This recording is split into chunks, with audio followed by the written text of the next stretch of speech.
Kisah ini bisa terjadi dalam hidup kita. Kalau engkau menghadapi sebuah peristiwa yang lalu-lalu dapat melewati dengan baik, tapi dalam satu kali ayat ini mengajar supaya engkau semua peristiwanya bisa sama, tapi hati kita bisa berubah. Nah, ceritanya jauh. Cerita ini menceritakan bagaimana Elimelek dan Naomi itu akhirnya yang tadi artinya Elimelek my God is king, sekarang hidupnya dipimpin oleh diri sendiri. Ujungnya marah, pahit. Ini cerita yang gini, hati-hati. Jangan ngambil keputusan pada saat engkau marah. Jangan ambil keputusan belok kanan kiri, belok kanan dengan keputusan berdasarkan kemarahan. Juga jangan pernah sekalipun dalam pernikahanmu berkata, kita nggak cocok, kita lebih baik cerai. Jangan pernah berkata seperti itu. Jangan pernah. Semarah-marahnya, diamlah. Jangan umbar kemarahan. Ketika lagi marah, jangan ngambil keputusan. Kejadian 38.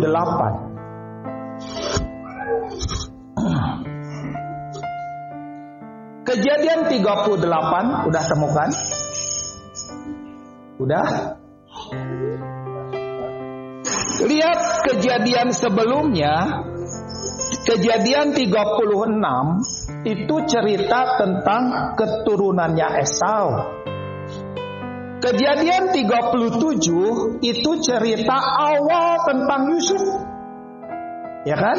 Nah, cerita lanjut kejadian 39 sampai ke 50 itu tentang Yusuf.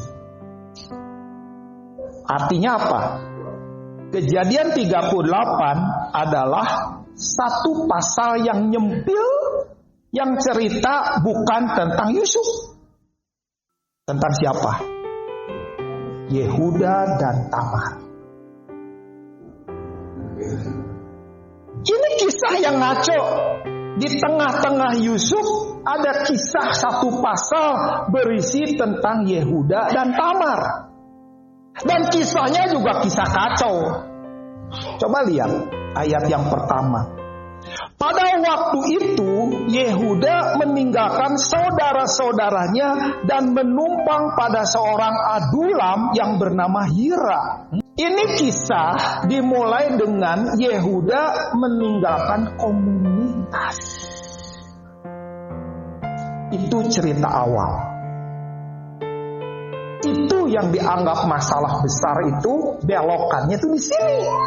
Bahwa pada waktu itu Yehuda meninggalkan saudara-saudaranya.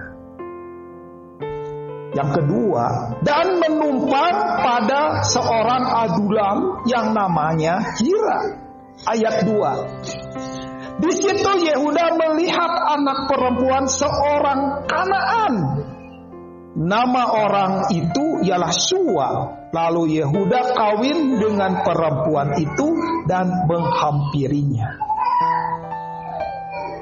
Ini adalah berbeda yang sangat menyolok, di mana Abraham menikah dengan saudara, masih kerabat.